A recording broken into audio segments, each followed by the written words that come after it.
geographers, and welcome to the latest video for the Castle View Geography YouTube channel. Today's title is Landforms of Deposition. We're looking at bars. Please can you pause the video now to write the title and complete the do now for me. Thank you. Right, so welcome back to the do now. The answers: question 1 is 27 degrees, question 2 is 65,000 jobs, question 3 is orbital change, question 4 is CO2, question 5 is erosion, question 6 is 12,000 and question 7 is mitigation.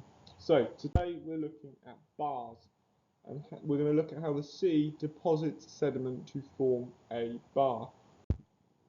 Our example of a bar is Slapton Lay in Dorset. So that is worth jotting down on your notes, and also it's worth writing down what a bar is. So bars are long narrow stretches of sand and shingle that enclose a bay, creating a lagoon behind it. So if we look here at this little diagram, we can see that longshore drift taking place along the coastline of a headland. There's a bay, longshore drift continues, and then the spit forms to the other headland, forming a bar. So like I said, just pause the video here, write down our example is Slapton Lay, and then just jot down what a bar is. Right, so next part is the formation of a bar, and we're going to draw a diagram. So please draw the diagram the same as me and label it through the annotations on this video and also my explanation. So the first thing we've got is a discordant coastline here, and we've got a headland, a bay, and another headland. There we've got the sea. So the first step of a bar formation is the prevailing wind comes in at an angle, and this means longshore drift, which is where the swash comes in at an angle and backwash happens at 90 degrees due to gravity, transports sediment along the coast. Step 2, where there is a bay formed, the coastline changes shape. Where the coastline changes shape, the sea is sheltered and protected from the wind. This means the water loses energy and constructive waves start to deposit sediment. This forms a spit. The next step is the spit is going to continue to grow, and the spit is going to connect to the opposite headland. As soon as the spit touches the headland, it becomes a bar. So let's have a look. There you go, spit, spit, spit, bar. And once the spit has connected to the other headland, it makes the bar. This means that the bay is no longer connected to the sea. It's been cut off. So we cross out the bay. This area of water is no longer called a bay. It is called a lagoon. Please feel free to rewind the video, pause the video to get notes down, or re-listen to my explanation.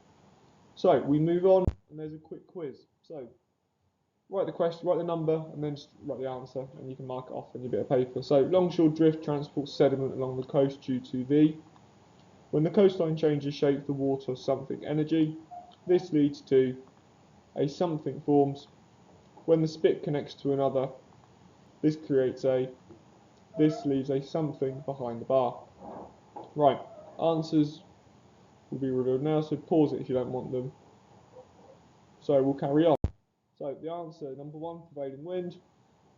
When the water loses energy, this leads to constructive waves depositing sediment, forming a spit.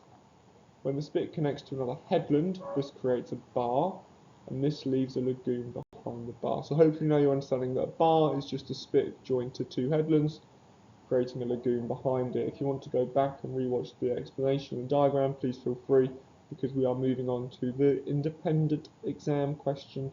So your exam question is, explain the formation of a bar. What I want you to do is write and bug the question for me, and then have a look at the success criteria. It's the same as all the landform questions. You're going to follow a POS paragraph. So you're going to name processes, such as longshore drift. You're going to outline the process. So you're going to say, what is longshore drift? And then you're going to give a sequence. What happens first, second, third, and so on.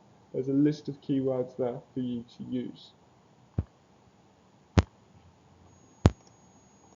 And what I've got here for you is a model answer. I'm just going to read through it for you. So you've got explain the formation of a bar. I've got firstly, a bar forms due to longshore drift, a process. So I need to outline it. The transportation of sediment along the coast with the swash at an angle and backwash at 90 degrees due to gravity. This happens due to the direction of the prevailing wind. The coastline eventually changes shape across a bay, and here the sea is protected from the wind, so the water loses energy. Constructive waves then deposit process drops, I've outlined it, sediment. This repeat forms a shingle or sand beach sticking out to sea called a spit. When the spit connects to another headland, it becomes a bar. This leads to the old bay being cut off from the sea, and this is called a lagoon. So what you can see in this answer, what makes it really good, is I've got two processes, longshore drift deposition, and I've outlined exactly what each process is. The sequence is perfect from going from step 1, longshore drift, to the final step of the lagoon being created. It's now your time to pause the video and complete the exam question. Once you've completed the exam question, please feel free to rewind to look at the model answer and see how successful you were in this. Thank you for watching today's video. I hope you found it useful and helpful as always. Please remember to like and subscribe so you can stay up to date with the latest videos to help support you in achieving the best GCSE grade in geography possible. Have a great day. Bye.